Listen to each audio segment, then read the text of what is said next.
feliz, o privilégio de estar aqui nessa noite e poder pregar, falar a palavra de Deus.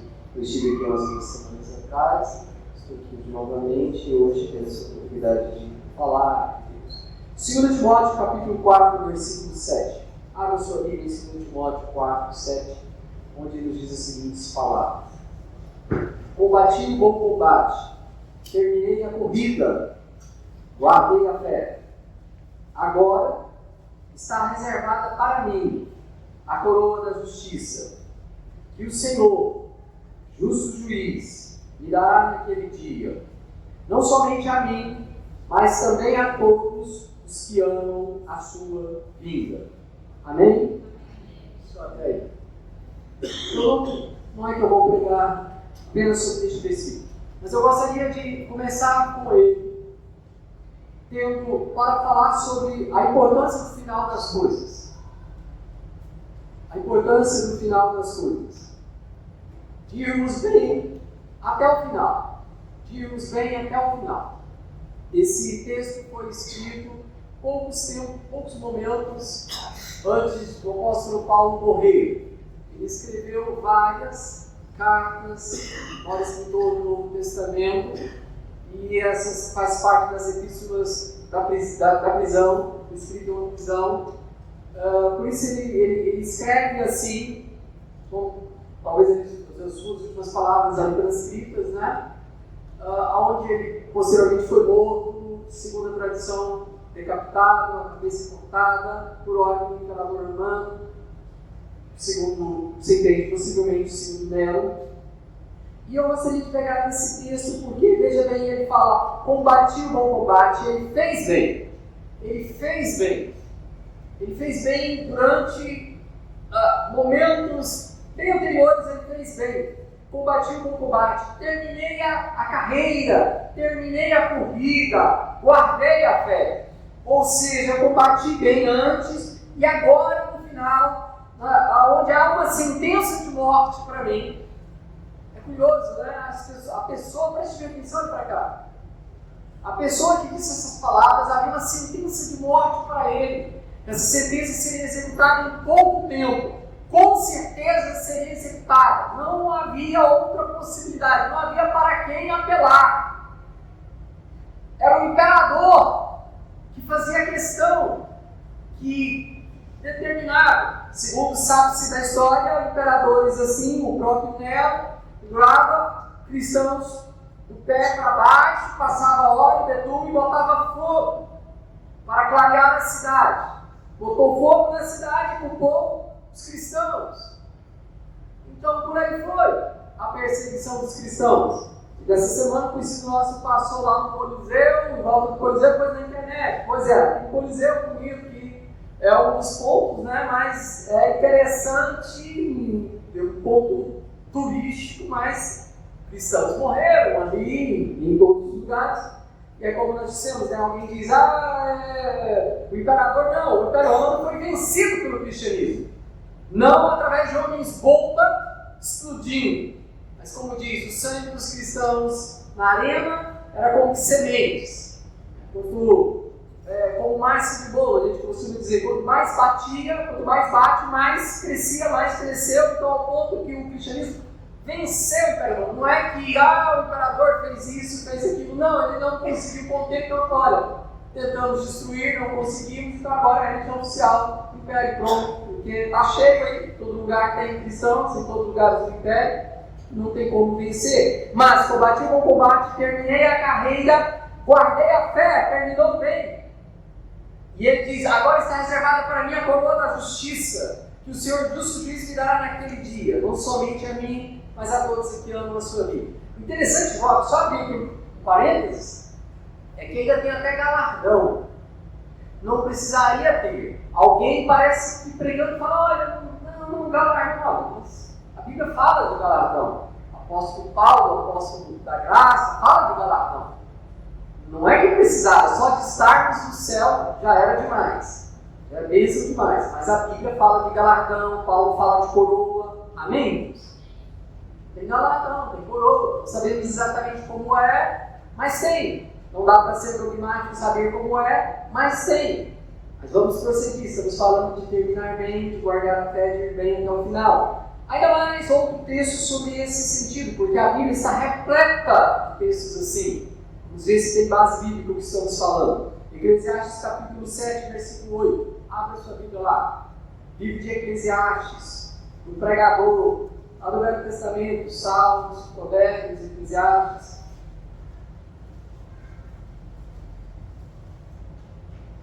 Capítulo 7, versículo 8. Melhor é o fim das coisas do que o seu princípio. Melhor é o paciente do que o arrogante. Veja bem, nós falamos de Paulo ali no final, ele dizendo, olha, aquelas palavras, terminei bem, que bom, graças a Deus. O apelo hoje é para isso. E em Eclesiastes, o pregador diz, melhor é o fim das coisas do que o princípio delas. Como nós estamos vendo em vários lugares da Bíblia, como veremos outros, fala essa ideia de terminar bem. E ele fala melhor é o fim das coisas do que o seu princípio, e é verdade. Quantas pessoas nós conhecemos que começou muito bem e terminou muito mal? Quantas pessoas nós conhecemos que parece que começou ruim, meio cambaleando, meio tonto, meio... né? Alguém não dava muita coisa, mas terminou muito bem. E aí? Olha, o que esse homem falou faz sentido. Melhor é o fim das coisas do que o seu princípio. Amém? Ora, porém, melhor ainda é começar bem e terminar bem. Aí vem durante todo o percurso, com certeza. Mas o final das coisas, sobre esse momento que eu quero enfatizar, é importante, sem dúvida alguma. Alguns aparentemente, em nome da graça, de um entendimento da graça, por exemplo, deturpada, parece que não importa como você termina, não importa se está a vida, que não importa o seu estado final. Nós estamos vendo textos aqui que não dizem isso. Paulo, o apóstolo da graça, ele mesmo diz, porque alguns se desviaram da fé. Em outro lugar, ele ainda diz, porque há outros que naufragaram na fé. Ele mesmo fala de desviar, de naufragar, de cair da fé. Então, sim, o estado final das coisas é importante. E sabe, eu estou aqui para falar isso para você, para os outros. Mas estou, a princípio, em primeiro lugar, para falar para mim. A mensagem para todo aquele que prega, ela primeiramente fala a ele. Fala a ele, normal que ela fale a ele. Eu preciso estar muito atento a isso como todos nós. Amém? Eu caminhei de uma forma durante toda a minha vida. Desde os 4 anos de idade, quando a minha família veio para a igreja, eu vim e eu nunca passei um dia em que eu dissesse, olha, agora eu estou afastado da igreja, já não quero saber da igreja. Olha, não me procure, estou afastado. Nunca, um dia. E durante toda a vida, e na verdade, maior parte, em que alguns até dizem, né, há um período em que parece que há uma licença, alguns falam de licença poética, licença disso, licença de quê? Não, na juventude é normal as pessoas, não, na juventude foi a época que eu mais me dediquei, porque faz sentido. É a época que a gente está solteiro, não tem família, tem obrigações ali, tantas para cuidar, não faz sentido. Então, de forma que, por exemplo, com 18 anos eu fui consagrado a diácono na igreja, com 19 a presbítero, com 21 a evangelista, com 22 assumi como pastor da igreja onde eu estava. Em uma igreja, em uma época, há 35 anos atrás, quando isso começou, em que a Assembleia de Deus é conhecida, todos nós aqui sabemos como era, rigorosíssima, com relação a tudo, com relação a jovens, com relação a situações assim. E naquele momento eu vi que essa situação não é por nenhum outro motivo, não, é porque as pessoas vinham e falavam, olha, dá para ser, é para ser, e assumir sem problema, então até abrir o caminho, pessoas assim como eu, para outros jovens como tem hoje. Amém? Não é por nenhum outro motivo. O motivo é porque, por exemplo, dos 17 aos 21, 22 anos de idade, segunda-feira à noite eu estava no seminário. No seminário, a princípio estudando, precisou do professor, fizeram uma seleção e colocaram, então, nos últimos 4, 5 anos, dos 17 aos 21, olha a idade. Aquela idade que eu estou falando, que muitos, sabe, às vezes a gente quer, né, a gente dá um desperto. Não, porque dizem, falam, que o jovem que não sei o quê, que isso, aí a gente quer se enquadrar em uma regra, em um padrão, mas eu nunca me entendi, ou achei, ou crente não precisa se encaixar em nenhum padrão. Amém? Nós fazemos o nosso padrão, somos nós que editamos o padrão, não nos encaixamos em um padrão apresentado. Então, dos 17 ao 20, 22 anos, eu estava no seminário, onde eu era aluno e professor ao mesmo tempo, ETAR, Escola de Educação Teológica da Assembleia de Deus, fazendo curso básico e médio de teologia. Segunda-feira à noite, toda segunda-feira à noite estava ali, e a segunda-feira à tarde preparando a aula para aquela aula à noite, onde mais de 2 horas, em cerca de 40 páginas, ele estava ali lecionando. O pastor da igreja, o pastor de ensino, o pastor da ensino estava sentado durante todo aquele curso, ouvindo a aula, e o garoto ali lecionando, ele muito humilde. Mas assim foi. Então, por que? Vou prosseguindo aqui, mas eu quero dizer, eu falo para mim, eu não posso, e ninguém, nenhum pregador, nenhum homem de Deus, nenhuma pessoa pode, preste atenção. E você não pode, porque eu tenho certeza que você, assim como eu, nós seremos tentados em algum momento da nossa vida a acharmos assim, eu vou dar um tempo agora, eu fiz muito, eu trabalhei muito, eu me dediquei muito, agora eu vou dar um tempo. Ao final dessa palavra hoje, nós vamos ver que quando Davi deu tempo, aí foi a tragédia da vida dele. Quando achava que Davi precisava descansar, cuidar com os conselhos com a intenção mais bem dada. Davi, isso é muito precioso para nós. Não queremos te perder, fica no castelo. Foi a maior ruína de Davi, foi ouvir aquele conselho de gente muito bem intencionada. Mas vamos continuar. Para todos nós, muitos pastores, crentes, amigos nossos, pessoas que nós conhecemos, talvez quando a gente comece a pensar, a gente vai se lembrar de quantas pessoas, eu e você. Há um pastor que nós conhecemos muito, era próximo a nós, ele fez o casamento do meu irmão, o pastor Altair. O pastor Altair, novo convertido, chamou ele para fazer o casamento dele, porque aquele homem era o pregador. Tanto que o seu nome era um nome composto, e a segunda parte desse nome composto era Crisóstomo, que lhe cabia muito bem, porque a palavra aqui, Crisóstomo, quer dizer lábios de ouro. E uma da maior referência com relação a esse nome é João Crisóstomo, um pregador do século IV, que era muito eloquente e que... E aquele pastor cabia muito bem esse nome para muitos, para mim, para muitos, ele foi talvez um dos maiores pregadores que o nosso ministério já teve. No início da década de 90, ele pregou em vários comédias desses que existiam em Nápoles, ele pregou em vários comédias aqui. O início da vida daquele homem foi assim, mas ele, em um determinado momento da sua vida, a vaidade, a soberba foi crescendo, e em meio a essa vaidade, administrando igrejas, grandes igrejas abençoadas, ele tomou decisões muito erradas em termos da vaidade, em termos do dinheiro, da administração financeira, do seu lar, do seu próprio ministério, e bagunçou a vida, principalmente nessa área. E disso daí foi bagunçando, e pegava dinheiro emprestado, dívidas, e o ministério tentando ajudando, foi transferido para várias igrejas. Sua última igreja que pastoreou foi aqui em Goiânia.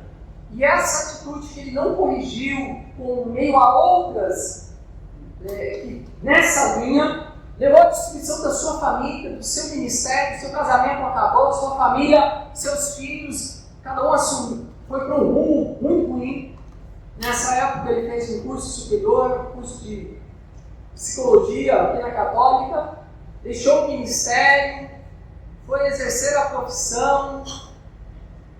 Sabe, aquela pessoa que estava caminhava, um amigo meu congregou com ele, falou, olha, tem amigo que congregava em várias igrejas, igreja batista, e vários outros falou, olha, foi o pregador, o pastor com maior sabedoria, com maior conhecimento para ministrar que eu conheci, com quem eu já congreguei, mas destruiu tudo, acabou tudo. A última notícia que eu tive dele era que teria morrido há algum tempo atrás aqui no Hugo, no Hospital Hugo, com um tumor na cabeça. Então, uma pessoa que vinha em uma caminhada muito boa, mas, entenda, irmãos, nós devemos vigiar. Amém? Devemos vigiar, porque conforme nós estamos vendo aqui, Paulo e muitos outros, o pregador em Eclesiastes diz, melhor é o fim das coisas.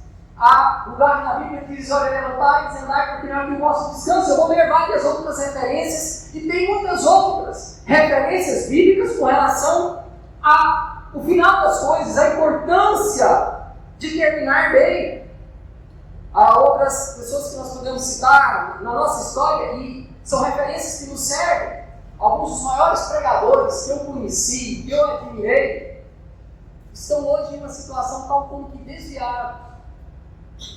Ainda por vezes se titulam não pregadores, alguém diz que é de pregador de desviado, mas na verdade é pastor de desviado, mas na verdade é um desviado, dizendo que é pastor de desviado. Mas alguns dos pregadores que eu mais admirei, que eu mais considerei escritores de livros, pessoas conhecidas nacionalmente, pessoas da televisão, pessoas da Rede Globo, pessoas conhecidas internacionalmente, mas assumiram caminhos por conta de vaidade, por conta financeira, por motivos diversos, meu irmão. E olha, os motivos não eram teológicos. A princípio, pelo menos, não. Mas, em algum momento desse desviar por orgulho, vaidade, às vezes financeiro e outros, cada um em uma situação, veja bem que o diabo tentou a Jesus em várias áreas. E ele nos tentará em várias áreas, e tentou essas pessoas em várias áreas. E eles caíram. Porque podemos cair, porque todos podemos cair, por isso que nós não temos papas. Nós não temos papas, nós não temos pessoas infalíveis, nenhum de nós, nenhuma pessoa. E nós, qualquer um que desviar-se, que começar a falar algo errado, a gente não tem prazer em criticar, a gente não tem prazer em desmerecer. É com dor que a gente se lembra daquelas pessoas, a gente tem uma consideração por aquilo que eles foram, mas a gente reconhece.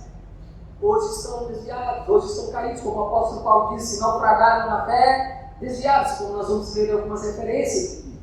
Amém? Estão entendendo?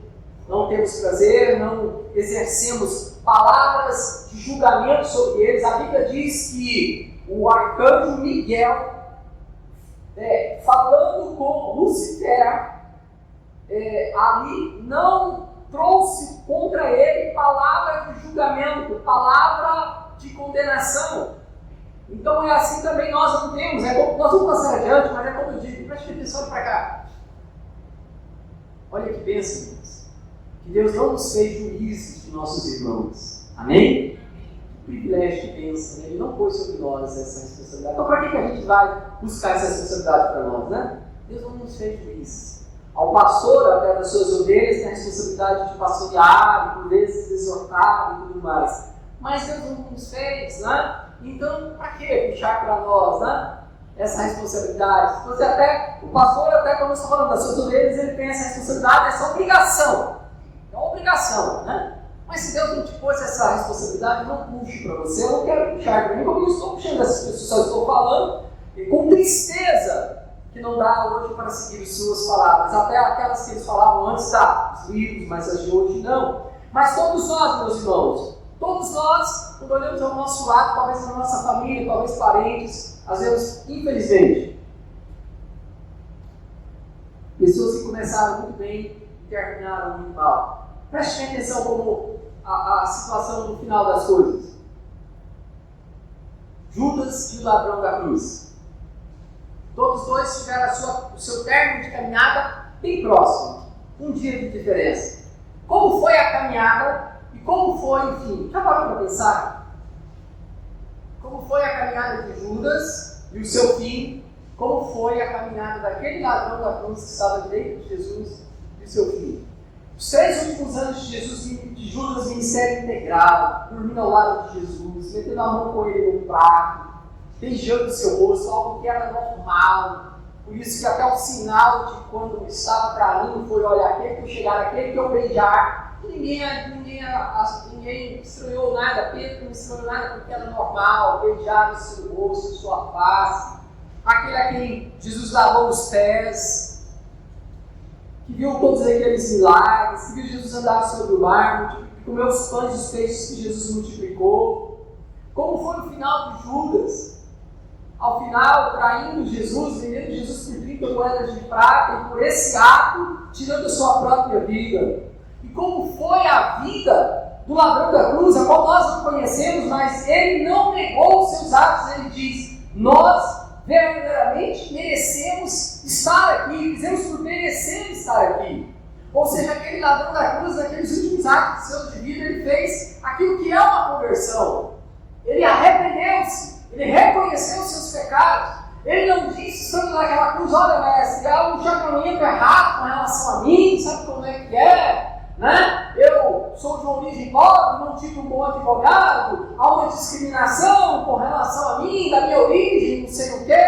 Não, ele não falou nada assim. Ele disse, nós verdadeiramente merecemos estar aqui. Ele disse aquele outro ladrão.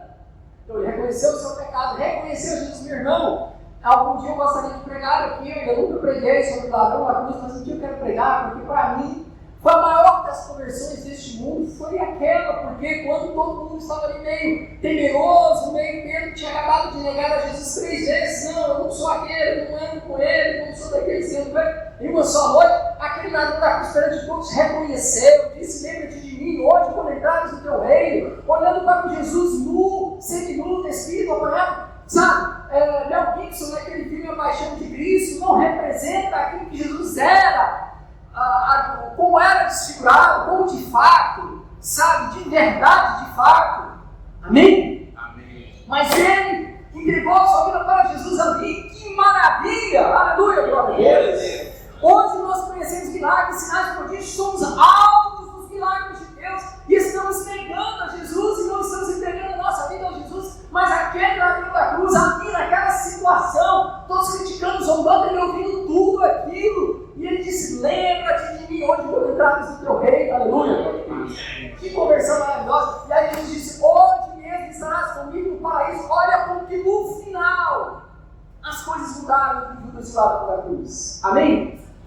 Antes de passarmos adiante, parecido a hoje alguns vídeos na internet, curiosos, que mostram assim, alguém vai chegando, correndo, e aí ele vai chegar primeiro, aí ele começa a comemorar, tirar foto, não sei o quê, aí vem lá outro, lá atrás, e fala, não, a corrida não terminou ainda não, você está aí, por que você está, né? E passa na frente e chega. Nós não estamos numa corrida, nós não estamos disputando com o outro, não é isso. A questão não é essa. A questão é que muitos até perdem. Aquela pessoa lá perdeu o primeiro lugar, perdeu, né? E enquanto que outros também, como nós estamos vendo desses que chegam, que ganham a medalha, o outro ganharia, não é nesse caso a nossa comparação, mas é no sentido de que, preste atenção para cá, irmão, só termina quando terminar. Amém? Só termina quando terminar. O apóstolo Paulo, quando ele falou isso, é porque, olha, daqui a pouco, olha, não vou escrever mais nada, talvez poucos dias, sei lá quantos. Então ele fala, olha, combati o bom combate, terminei a carreira, guardei a fé. É interessante porque ele fala que alguns teólogos de hoje talvez discordariam da forma como ele falou, né? Eu já vi gente até falando de, não é combate, não é guerra, porque a Bíblia fala, se a Bíblia fala, é uma guerra espiritual, é um combate espiritual. Amém? E quando eles falam assim, amém ou não amém? Não amém, eu vou de acordo com a Bíblia. Mas continuando, olha só, meu irmão, preste atenção para cá. Porém, não queiramos dar uma de esperto, de brasileiro. É o final, então eu vou viver aqui distante de Deus, no mundão, na carne. E aí no final, né? Já que é no final, eu dou uma de esperto, no final eu converto. Não queiramos fazer isso. Eu já ouvi dezenas e dezenas de vezes, mais de uma centena de vezes, assim, expressões pregando e evangelizando na rua. Quando eu for mais velho, quantos aqui já ouviram essa expressão? Olha, quando eu gosto muito da igreja, eu gosto muito agora do Cristo, quando eu for mais velho, depois que eu me casar, e tem alguns que ainda falam assim, quando eu for me casar, eu vou procurar lá na igreja. Né? Uma moça, um rapaz, aqueles lá na igreja. Quando eu for casar, agora não. Quando eu for casar, né? Então, sabe, não queira isso, não queiramos isso, irmãos. O que eu citei, por exemplo, com relação à minha vida, se fosse para eu viver de novo, meu irmão, eu viveria da mesma forma. Eu tenho certeza que muitos aqui que assim viveram durante a sua vida, viveriam da mesma forma. Amém? Amém. Sabe por quê? Como alguns até, né, graças a Deus, eu vejo alguns até que têm colocado no WhatsApp, falar a expressão. E essa expressão me cura psicologicamente, emocionalmente, com relação à ansiedade. Eu declaro essa expressão para mim mentalmente à noite, quando perco o sono. É algo que é tal, sabe aquele remédio que você põe debaixo da língua, que tem um efeito rápido? Pois é, eu declaro assim uma expressão que é uma verdade. Deus é bom o tempo todo. O tempo todo. E o tempo todo, Deus é bom. Amém? Amém? Essa expressão aparece, é apresentada naquele filme Deus não está morto, várias vezes. E ela tem base bíblica. Existem versículos na Bíblia que dizem mais ou menos essa expressão. Qualquer dia nós vamos mostrar. Deus é bom o tempo todo. O tempo todo, Deus é bom. Amém? Vamos repetir? Deus é bom o tempo todo. O tempo todo, Deus é bom. Se Deus é bom o tempo todo, e o tempo todo Ele é bom, por que somente depois? Por que amanhã? Por que não hoje? Por que não entregar a sua vida? Aquele convite que eu vou fazer daqui a pouco, que nós possamos de fazer na igreja, que nós, enquanto igreja, ainda estamos aqui no mundo, e nosso propósito é esse, é convidar as pessoas para Cristo. Amém? Para entregar a sua vida a Cristo, para uma decisão. Aleluia, glória a Deus. Para uma decisão, um posicionamento, um novo nascimento, uma nova vida em Cristo. Aleluia, glória a Deus. Sabe? Não é bom, não é natural, não tem que ser por osmose, eu vou aproximando e aí eu vou me sentindo. Meu irmão, é importante um momento, uma ruptura, um momento em que você entende disso, se você não entendeu, se você está meio assim, se aproximando, então diga que seja, diga para você mesmo, sua postura, eu sou crente, Cristo Jesus não é religião, não é religiosismo, é uma decisão, uma definição, é uma clareza. Amém? Eu sou, a Bíblia diz sim ou não, a Bíblia diz que o morto eu vomitarei da minha boca. Aleluia, glória a Deus. Então, porque, sabe, não deixemos, irmãos, que as luzes, os holofotes, prestem atenção, os aplausos, e contextualizando a nossa realidade, não deixemos que as curtidas, que os seguidores, que o número de seguidores na rede social, ou que os vícios nos afastem do caminho de Deus. Amém? Não deixemos nem mesmo que os aplausos, os elogios, ou que os conselhos aparentemente bons, como aquele dado para Davi, você é muito importante, significativo para nós, você tem muito valor para nós, fica quieto aí no trono no meio, no palácio, não queremos te perder em batalha, a gente vai lá e luta, você já lutou muito, pior ruína para Davi. Às vezes a gente destrói a vida de alguém querendo aparentemente ajudar, né? Por isso que alguns homens da Bíblia disseram, olha, um homem como eu, porque até a pessoa na verdade estava mal intencionada, faria isso? Não. Pedro dando conselho para Jesus, Jesus olha, não, mestre, você vai morrer assim, não, mestre. Jesus se volta para ele e diz, arreda-te de mim, Satanás, para trás de mim, Satanás. Poxa, mestre, falando que você não deveria morrer, né? E olha, então o negócio é curioso. Sabe, irmãos, e embora, eu estou falando desses últimos momentos, embora algumas pessoas, sinceramente, quando mais velhas, mais experientes, graças a Deus, isso é um fato, uma verdade, com a idade mais avançada, entregaram a sua vida para Cristo. Recentemente uma escritora, uma das maiores escritoras, grandes escritoras da atualidade, tem alguns vídeos dela na internet, ela se declarava ateia a sua vida toda. Vários vídeos ela fazendo menção a Deus, a fé em Deus, como é bom, ela escreveu, publicou coisas falando, olha, os evangélicos, defendendo os evangélicos. E ela até começou assim, falando, olha, eu queria crer com eles, é bom crer, é bom as pessoas crerem em algo. Mas, e aí alguém até comentou lá na rede social, e falou, olha, ela se converteu, olha o Espírito Santo, ela se converteu, passou a estar em uma igreja. Amém? Então, de fato, algumas pessoas se convertem, assim, que bom, graças a Deus. Mas é como eu estou falando, eu acredito que Deus conhece os corações, os propósitos. Há algumas pessoas que talvez, por resistirem tanto, por querer dar uma vida desperta, não sei, eu já vi, presenciei, e sei que muitos que já presenciaram, que depois de uma vida inteira dizendo não a Deus, no final da sua vida, no leito de morte, algumas pessoas ainda, sabendo que morreram, algumas pessoas convidando e pregando para eles não conseguiram, lá no final, entregar a sua vida para Cristo. Por qual razão? Nós não sabemos, talvez, necessariamente dizer, nós não temos todas as respostas.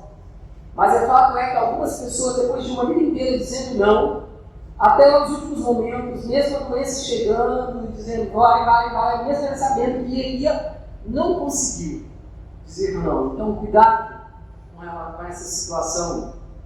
Por outro lado, e eu vou passar adiante, nós cremos tanto nisso que até cremos, é um fato na realidade. Recentemente, há poucos anos atrás, o pastor Altair, por exemplo, pregando no centro de Goiânia, onde ele sempre gostou de pregar à noite, após passar por ali por um bar, logo depois ele ficou sabendo, retornou, uma mulher que ali estava, tinha sido baleada, e ela morreu ali.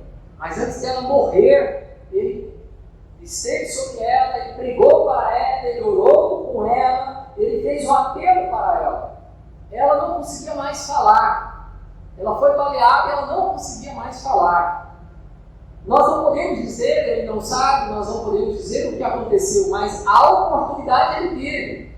A fé ele tem, a fé nós temos, que mesmo naquele momento, sabe, nós torcemos aquela salvação, amém? Sabemos, infelizmente, que há situações onde, pela Bíblia e pelas formas, aparentemente, a pessoa vai por um caminho que... Mas nós não temos prazer nisso, nós desejamos a salvação e sempre que podemos nós pregamos. E a Bíblia, aquela mulher, nos seus últimos momentos, ela morreu pouco tempo ali depois, e até que o socorro, que o SAMU chegasse, que as pessoas chegassem, ela morreu ali, mas ele orou, ele pregou, ele convidou, ele fez o apelo. Amém? É assim que fazemos. Mas sabe, irmãos, falando sobre caminhar e terminar bem, devemos imitar o exemplo de Cristo, que foi perseverante em meio às provações. Vamos ler Hebreus capítulo 12, versículo 1. Abra sua Bíblia em Hebreus capítulo 12, versículo 1.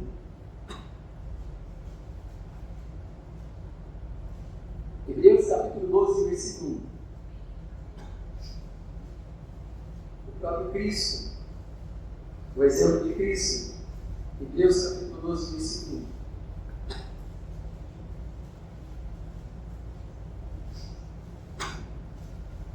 Aleluia. É interessante, né, que de acordo com a própria teologia, alguns encontram base, motivos para viver uma vida tão curiosa, tão estranha, espiritualmente falando. Sendo que, como nós vamos ver aqui, o próprio Cristo viveu assim. Ou seja, e a Bíblia cita ele como exemplo, e ele é o nosso exemplo. Por que nós vamos viver uma vida meia boca, espiritualmente falando, entendendo que a graça, então, né? Não é esse o exemplo de Deus de Cristo. E Hebreus diz: portanto, nós, visto que temos a rodear-nos tão grande nuvem de testemunhas. Meu irmão, gosto muito desse texto. Toda a Bíblia, né? Cada vez que a gente vai pregar, a gente fala assim: gosto muito desse texto. Daqui a pouco eu gosto muito desse, daquele. Mas cada dia Deus nos fala por um texto, de uma forma, mas, irmão, nós estamos rodeados de tão grande nuvem de testemunhas. Eu e você, há uma grande nuvem de testemunhas nos rodeando. Testemunhas físicas, pessoas espirituais. Há anjos e demônios nos rodeando. Nuvem de testemunhas. Diz: desembaraçando-nos de todo o peso e pecado que tenazmente nos assedia. Algumas traduções diz: deixemos de lado o tropeço. Essa diz: desembaraçando-nos de todo o peso e pecado que tenazmente nos assedia. Olha como é que nós vivemos.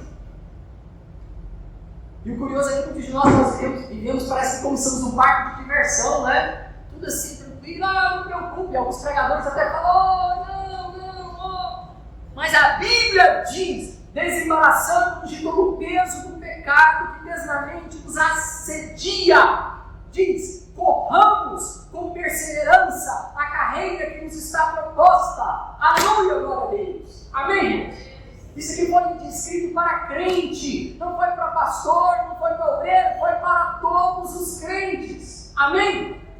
Todos, diz, corramos com perseverança a carreira que eternamente nos está proposta, uma carreira que nos está proposta, aleluia, glória a Deus. Há um apóstolo aqui em Goiânia, até muitos, mas na verdade o estilo que diz, olha, eu prego, e assim eles pregam, uma mensagem agradável, uma autoajuda, que massageia o ego, que a pessoa vai embora para casa, ai que agradável, que coisa boa, eu sou maravilhoso, eu sou demais, eu sou... Mas nós vemos aqui na Bíblia, e é bom, e é maravilhoso, somos filhos de Deus, somos uma maravilha, somos salvos pela graça, vamos morar no céu. Nós falamos hoje que tem galardão no céu, aleluia, amém, irmãos? Coisa boa, maravilha, mas a Bíblia também diz, corramos com perseverança a carreira que está nos proposta. E diz o versículo 2, olhando firmemente para o autor e consumador da fé, Jesus. Amém? Olhando firmemente para o autor e consumador da fé, Jesus, o qual, em troca da alegria que lhe estava proposta, ele suportou a cruz, não fazendo ignomínia, não fazendo caso da ignomínia, da vergonha, da humilhação, do ultraje, e está assentado à destra do trono de Deus. Amém, irmãos? Jesus foi bem até o final.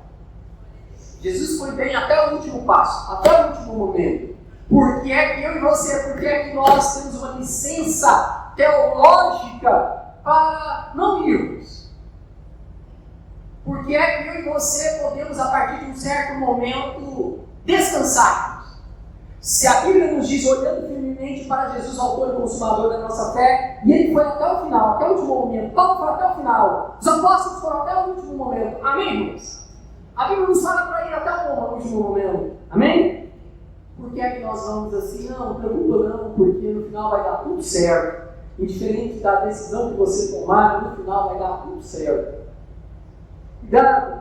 São muitos os textos de alerta para nós, irmãos. Mateus capítulo 10, versículo 22. Sereis odiados por todos por causa do meu nome. Aquele, porém, que perseverar até o fim, esse será salvo. 1 Coríntios capítulo 10, versículo 12. Apóstolo Paulo, apóstolo da graça. Aquele, pois, que pensa estar em pé, veja que não caia. Amém? Aquele, pois, que pensa estar em pé, veja que não caia. 1 Timóteo capítulo 1, versículo 19, novamente Paulo, apóstolo da graça, para Timóteo.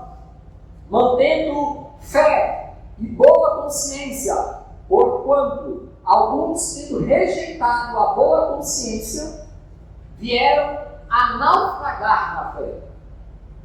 Paulo, apóstolo da graça, usa essa expressão. Alguns, rejeitando a boa consciência, vieram a naufragar na fé. O conselho final e a bênção apostólica em 1 Timóteo capítulo 6, versículo 20 diz: Tu, ó Timóteo, guarda o que te foi confiado, evitando os falatórios inúteis e profanos, e as contradições do saber, como falsamente lhe chamam, pois alguns, professando, se desviaram da fé. Paulo, apóstolo da graça, diz: pois alguns professando se desviaram da fé. A graça seja convosco. É possível se desviar da fé. É Paulo que diz. Amém?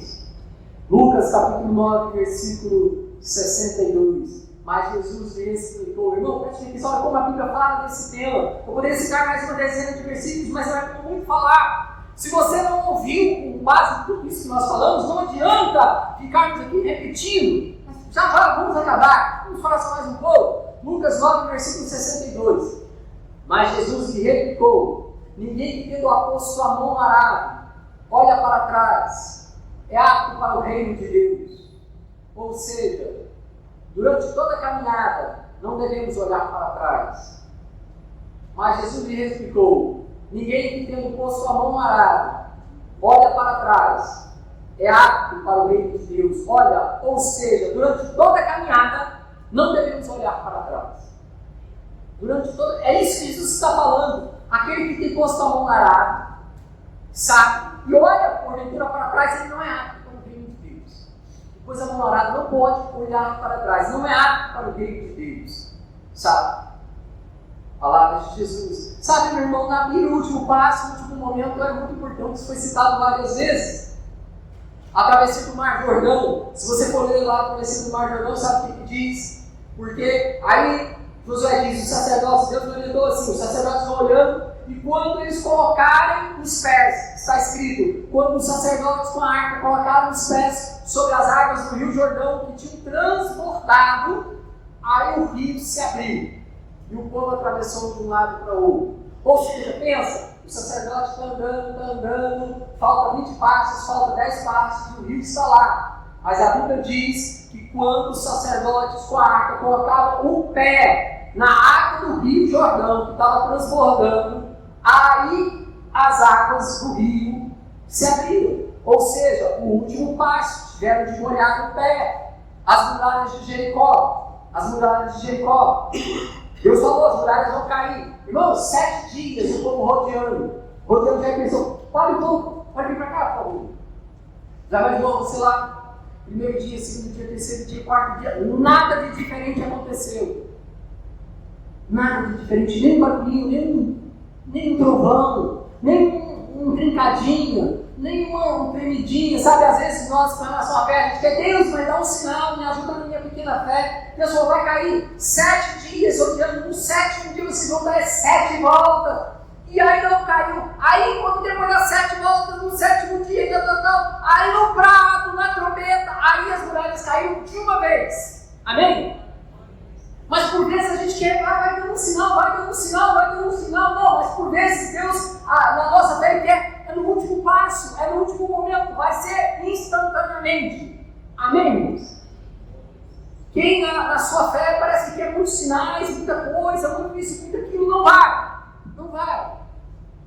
Porque por vezes nós vamos a Bíblia assim, é no último passo, no último momento. O último versículo que eu vou citar nessa noite. Aliás, mas antes, só repetir aquilo lá de Davi, que nós começamos a falar, sabe, das últimas coisas. Pensa, né, seria a vida de Davi, o ministério de Davi ter terminado assim, tal. Mas aí no final, aquele conselho, Davi, não, fica lá. Daí ele ouviu, aí ele fica lá passeando, descansando, aí ele Batseba, aí a mulher com Batseba, aí a sua vida se destrói. No momento em que ele descansou, no momento que ele parou de pensar, ou seja, ele não terminou bem, Davi não terminou bem, ele poderia, mas não terminou. Amém, irmãos? Por isso devemos vigiar, porque vamos chegar lá para o céu, mas que bom, né? Que bom terminar bem. Provérbios 16, 25. Há caminhos que parecem direito ao homem, mas ao final são caminhos de morte. Quero encerrar minhas palavras dizendo isso. Há caminhos que ao homem parecem direito, mas ao final são caminhos de morte. Preste atenção para cá. Nós vamos fazer um convite agora. E o meu desejo é de se há alguém que não começou nessa caminhada, que comece, porque eu estou falando do último passo. Mas agora eu quero falar sobre o último passo para aquela pessoa que não deu ainda o primeiro passo rumo a Cristo. Amém?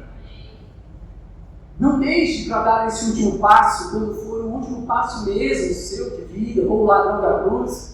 Ele foi salvo, vai chegar no céu e vai estar lá, que bênção.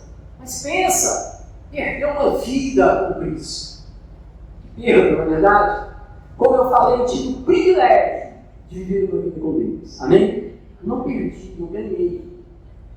Eu não sei o que é ressaca, eu não sei o que é, sabe, outro dia com a cabeça, não sei lá de que jeito. Então tem pessoas que se convertem, vêm para Cristo com cicatrizes, com bala no corpo. Uma amiga nossa veio para Cristo com uma bala na perna, porque ali na redenção no bar, que é normal, estava no bar, normal, está no bar, aí um tiroteio, bala para cá, bala para lá, bala foi parar na perna dela. Poderia ter que parar na cabeça, às vezes vai parar na cabeça. Ninguém aqui levou bala aqui dentro da igreja, graças a Deus. Então, já até entrou ladrão aqui, pregado, converteram, entrou com a polícia e tal, né? Mas aí alguns vêm com cicatrizes, vêm com situações assim. Mas então é bom. Há caminhos que parecem direito ao homem, mas no final é caminho de morte. Então, estamos falando das últimas coisas, mas vamos ficar de pé. Eu gostaria de fazer um convite agora para o primeiro passo. Aleluia, glória a Deus, olha, vem para cá. Meu irmão, todos nós que aqui estamos, um dia começamos, foi assim. Se há alguém aqui que na sua história de vida, não se lembre de ter entregue a sua vida ao Senhor Jesus. Eu te convido hoje, levante a sua mão como um sinal perante os céus e o inferno, perante a terra, perante o mundo espiritual, perante todos. Eu quero. Não é a Assembleia de Deus, é caminhar com Cristo, é esse Jesus que morreu na cruz, que muda a história de vidas. Aleluia, glória a Deus. Se tem, levante a sua mão, aceitando o Senhor Jesus como único suficiente Salvador da sua vida, nós iremos orar com você, e você começará a caminhar com Cristo, uma nova vida em Cristo. Aleluia, glória a Deus. Essas pessoas que estão aqui não são boas, não são perfeitas ainda, e não serão aqui nessa terra. Tem defeitos, mas são melhores, com certeza, do que foram um dia sem Cristo. Aleluia, glória a Deus. Amém. Glória a Deus. Se tem alguém, levante sua mão, entregando sua vida ao Senhor Jesus, nós iremos orar com você. Se tem alguém que um dia tomou essa decisão, está hoje afastado da igreja do Senhor Jesus, que não é ela que salva, ela não é o caminho, ela não é a verdade, ela não é a vida, mas nela tem palavra, pregação, nela nossos reunidos, nós oramos, aleluia. É um lugar de reunião, é o único lugar que é separado, consagrado para o culto. Aqui nós podemos em algum momento dar aula, português, matemática, sei lá. Ela pode ser usada talvez como hospital em algum momento, ela pode ser usada por várias coisas, mas o propósito dela original é qual? É culto a Deus. O pastor Raimundo gosta de chamar casa de oração. Ele chama as igrejas de casa de oração. Casa de oração.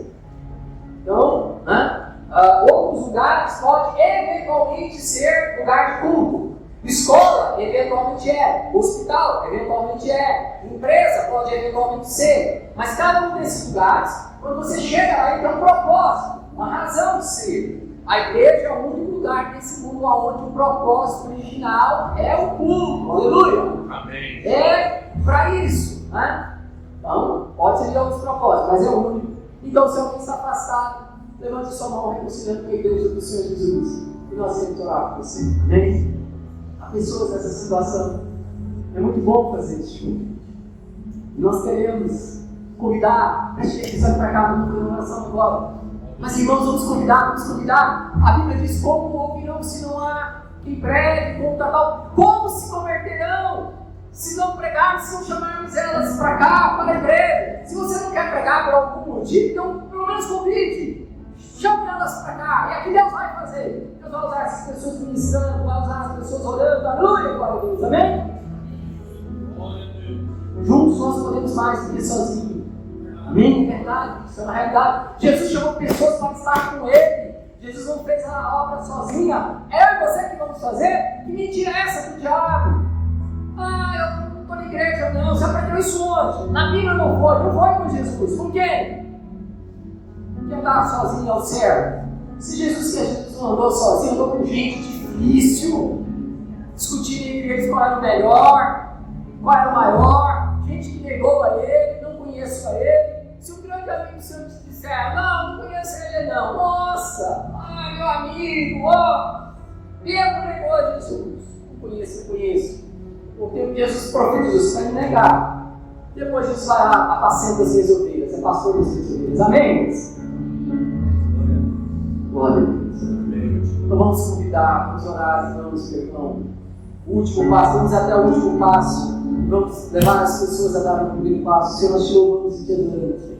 Porque somos pecadores, porque somos falhos, porque nós queremos ir bem até o final, mas sozinhos nós não conseguimos. Glória a Deus, hoje nós falamos de dar o último passo, Senhor. O Senhor quer que nós vamos ter, mas sozinhos nós não vamos. Ó Espírito Santo de Deus, sozinhos não conseguiremos. Ó glória a Deus, graças a Deus, misericórdia, Senhor. Sozinhos nós não vamos. Não é por nós, é pela sua graça e sua misericórdia, mas nós temos que querer, mas nós entendemos pela palavra do Senhor. Eu entendo que há algo de nós, há uma decisão de nós com o Senhor. Pedindo pelo nome do Senhor nessa noite, eu clamo notícia pela minha vida e por essa igreja, que nós possamos ir bem até o final, até o último momento, que nós não cheguemos a esse último momento sozinhos, com as mãos vazias, mas que nós possamos levar, oh glória a Deus, graças a Deus, o maior número possível de pessoas. Senhor, não levaremos para o céu, não levaremos para a eternidade bens, títulos, não levaremos para a eternidade nenhum tipo de conquista que por vezes nós valorizamos. O que levaremos para o céu são vidas, é aquilo que de fato fizemos para vidas, principalmente aqui que fizemos de espiritual, nós possamos entender isso. Que possamos levar vidas ao Senhor, vidas para a eternidade. Oh, glória a Deus. Que nós possamos ir direito, que nós possamos ir bem, caminhar bem. Precisamos do Senhor, eu preciso do Senhor, misericórdia, Senhor. Eu preciso do Senhor, nós precisamos do Senhor. Até o nosso último dia, até o nosso último voo, é pela tua graça e misericórdia. Nós possamos nos decidir pela sua graça, sua misericórdia, pela sua palavra, pelo seu convite. Aleluia, glória a Deus, amém.